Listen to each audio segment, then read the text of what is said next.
All right, today we are going to be reviewing the Timex Expedition. Now, right off the bat, what the was Timex thinking with this? This is the biggest watch I have ever had on my wrist. I might as well be wearing a Pip-Boy from Fallout.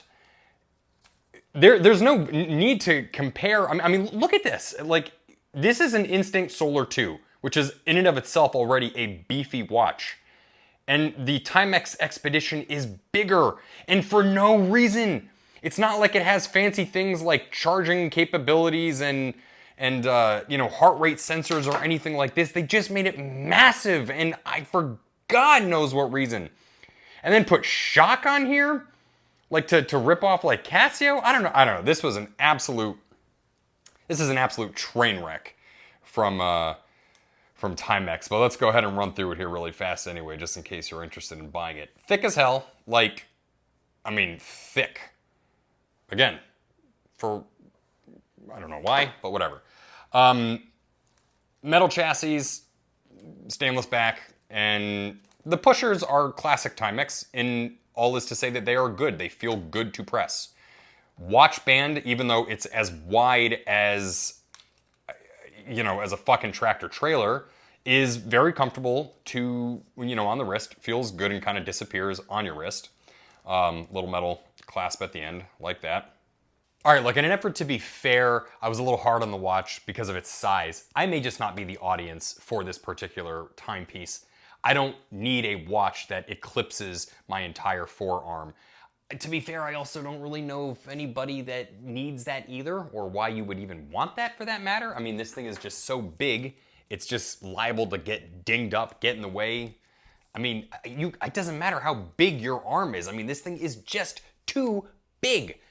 Functionally speaking, though, it is pretty solid, and so I guess if you like massive watches, then fine, it works. With that said, though, I still think that the shock at the bottom was of Casio's G-Shock. Timex, you have pedigree. Like, hold your own. Stay in your lane. Functionality.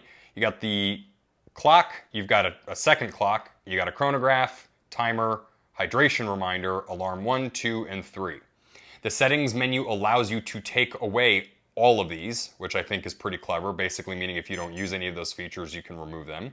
The timer on it is much easier to configure than it is on the Ironman 300 Plus. So basically you can just hit the little set button here, and from here you can move, this up and down for an hour, 2 hours, 3 hours, whatever.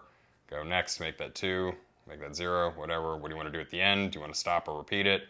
You hit this button for done, and now you can just let it rock and roll. And then you can, what's happening here? Oh, stop and reset. That was my bad. Okay, anyway, bottom right button to stop.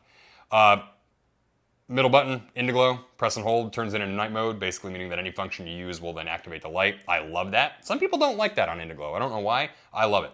I wish Casio's had that feature, some of the G-Shocks, but they don't all, or not all of them do.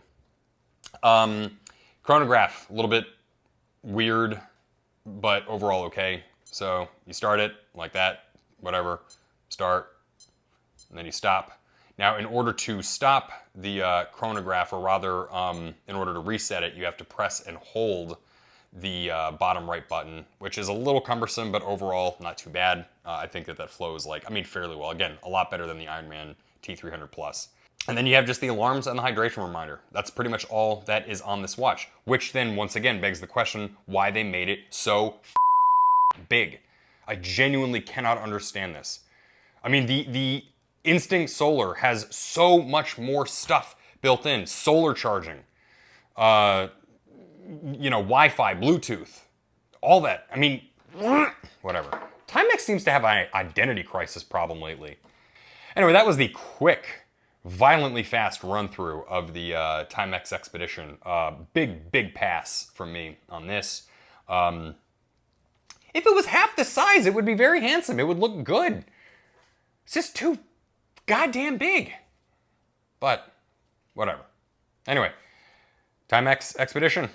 Buy one at your own risk, I guess.